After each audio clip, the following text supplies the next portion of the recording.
নাস্তিকরা এই সমস্ত কি শুরু করলো? এই যে বাংলাদেশের প্রাণ প্রিয় যে হুজুর আছে, এই যে মিজানুর রহমান আজহারি, তারপরে আহমদুল্লাহ, যাদের ডাকে লাখো কোটি জনতা, তৌহিদি জনতা মাঠে নামে।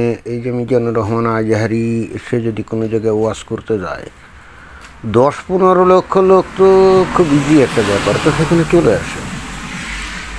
এবং আহমদুল্লাহ তার কি আসুন্না ফাউন্ডেশন না কি জানি একটা করছে, তো সেখানে রাত দিন 24 ঘন্টা সে ভিডিও টিডিও তৈরি করে ছাড়ে এবং কত রকম মাসালা দেয়, ফতোয়া দেয়, তাই না?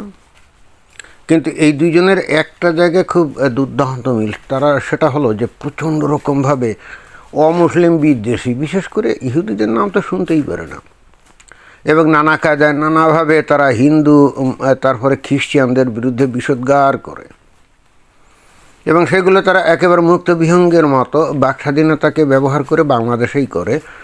বাংলাদেশের তাওহীদি জনতা তাদেরকে কি আলহামদুলিল্লাহ সুবহানাল্লাহ বলে তাদেরকে কি উৎসাহিত করে।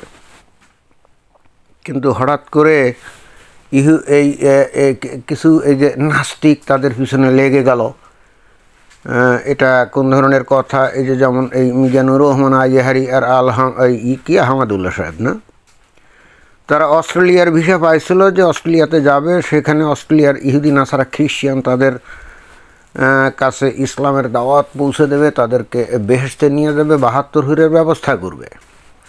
এটা ছিল মহান কাজ, তাই না? এটা ছিল মহান কাজ এবং এটা তাদের উপর অর্পিত দায়িত্ব।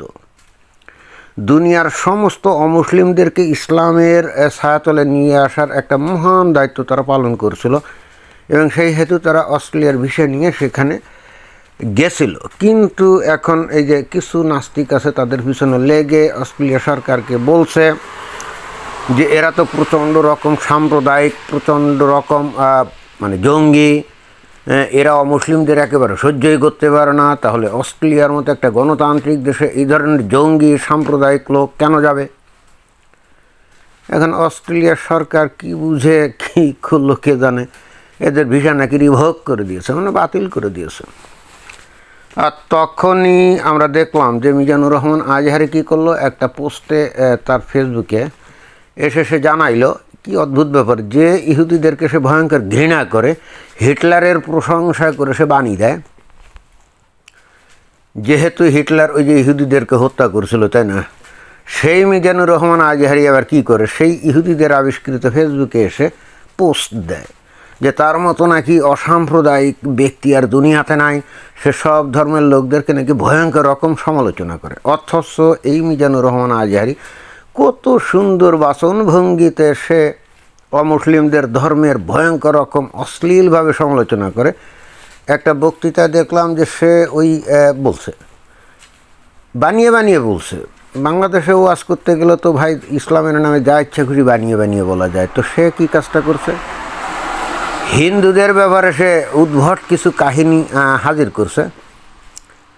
যদি একজন ভালো, মানে কোনো একজন ব্যক্তি যদি ভালো হিন্দু হতে হয়, তাকে নাকি গরুর মুত ফান করতে হয়, এটাই সে বলতেছে। তারপরে একটা বাচ্চাকে নাকি কি পবিত্র করতে গেলে নাকি ছোটোবেলাতে তারে গোবরের মধ্যে ছুঁড়ে ফেলে। তো এই সমস্ত কাহিনী বলতেছে কে? এই সমস্ত কাহিনী বলতেছে এই যে মিজানুর রহমান আজহারি। চিন্তা করে দেখেন যে হিন্দুদেরকে সে কী পরিমাণ ঘৃণা করে, এখান থেকে বোঝা যায়। অথচ মুসলমানরা যে ওই উটের মত পান করে, এইটা সে কিন্তু বেমালুম ভুলে গেল। যাই হোক, এখন কয়েকদিন আগে তো তাকে ওই তার ভিসা রিভোক করে দিয়ে তাকে বলা হয়েছিল যে এই অস্ট্রেলিয়া থেকে তুমি ভাগো। তারপরে কোন ফাঁকে আহমদুল্লাহ সাহেব, সেও কিন্তু অস্ট্রেলিয়ার ভিসা পাইছিল। এখন এই যে এই আসাদুজ্জামান নূর, সে বলছে যে পালিয়ে গেল আহমদুল্লাহ। সে কি, মানে বুঝলাম না, আহমদুল্লাহ কি অস্ট্রেলিয়াতে চলে গেছিল নাকি? তো চলে গেলে আবার পালিয়ে আসে কেমন? যাই কি, আসল বিষয় হলো এই দুইজন বাংলাদেশের নয়নের মণি, তাই না? এরা তো মনে করে সারা দুনিয়াটা ও হলো আল্লাহর এবং সেই সূত্রে হজরত মুহাম্মদের এবং সেই সূত্রে ওয়ারেস হিসাবে গোটা দুনিয়া হলো মুসলমানের। তাহলে এরা পৃথিবীর যে কোনো দেশে যাবে, এটা তো তারা বিশ্বাস করে এবং সেটা দাবি করে। যে কোনো প্রান্তে তারা যাবে, কেউ তাদেরকে বাধা দিতে পারবে না।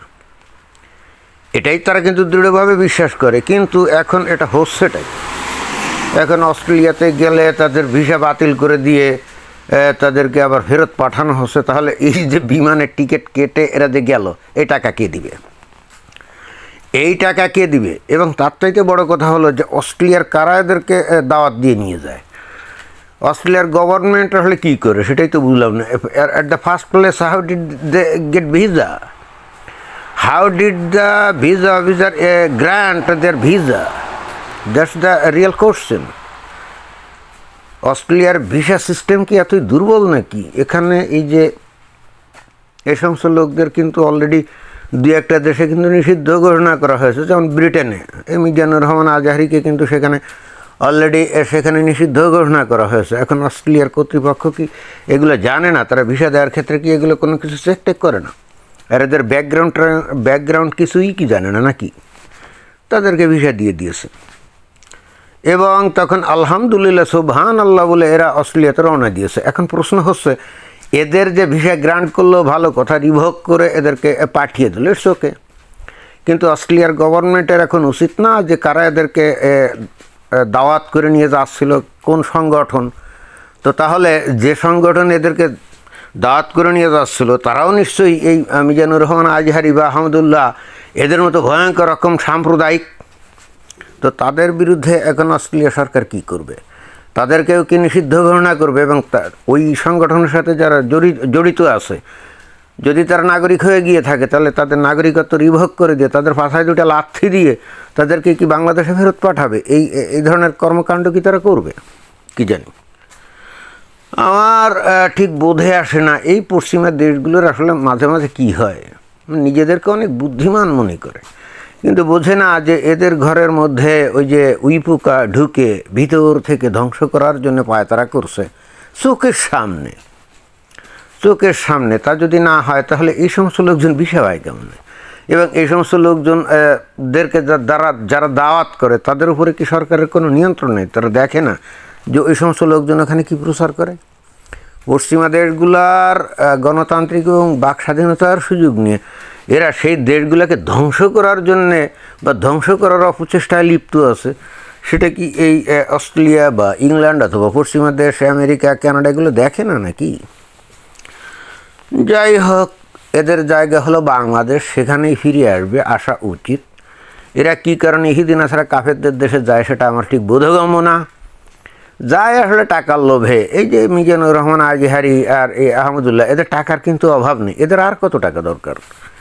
তারপরে এই যে অস্ট্রেলিয়া বা পশ্চিমা দেশগুলোতে তারা যাবে, সেখানে গিয়ে তারা ডলার পাউন্ড এইগুলো ইনকাম করে তারপরে নিয়ে এসে রাজকীয় স্টাইলে জীবনযাপন করবে এবং বাংলাদেশের মানুষদেরকে বলবে যে এই জগৎ 2 দিনে, এই জগৎ একেবারে মানে কি, এই জগৎ হলো একেবারে পুরো ওই একেবারে মানে 2 দিনের সরাইখানার মতো। এই জগতে এত বেশি ধন দৌলত নিয়ে চলা যাবে না। বাট তারা নিজেরা কিন্তু রাজকীয় শান শওকতে চলাচল করে। এবং দুঃখের ব্যাপার হলো বাংলাদেশের মানুষ, তৌহিদি জনতা, এগুলো দেখেও না দেখার ভান করে। তারা কি প্রশ্ন করতে পারে না যে এই সমস্ত হুজুরদের জীবনযাত্রা এত রাজকীয়, আবার তারাই কিন্তু সাধারণ মানুষদেরকে বলে যে এই জগৎ 2 দিনের, এখানে ধন দৌলতের পিছনে ছোটা যাবে না। তো তারা বলে একরকম, নিজেরা বাস্তবে করে অন্যরকম। তো এই সমস্ত লোকজন যদি কোনো দেশের নয়নের মণি হয়, জনগণের নয়নের মণি হয়, সেই সমস্ত দেশের কি অবস্থা হতে পারে সেটা তো সহজেই অনুমেয়। যাই হোক, পৃথিবীর বিভিন্ন দেশে থাকা নাস্তিকগুলা এদের পিছনে কেন হঠাৎ করে এত লাগলো বুঝলাম না। এরা তো এই ইহুদিন আসারা কাফেরদের দেশে যায় তাদেরকে বেহেস্তের হুরের সৌরভ সম্পর্কিত গল্প শোনানোর জন্যে, যে হুরের স্বপ্ন দেখালে পরে যদি তারা ইসলাম কবুল করে চলে আসে, এটা একটা ভালো কাজ ছিল না? কিন্তু নাস্তিকগুলো এগুলো হতে দিবে না, বুঝলাম না। যাই হোক, কি আর করি, খুব দুঃখ পাইলাম। ধন্যবাদ।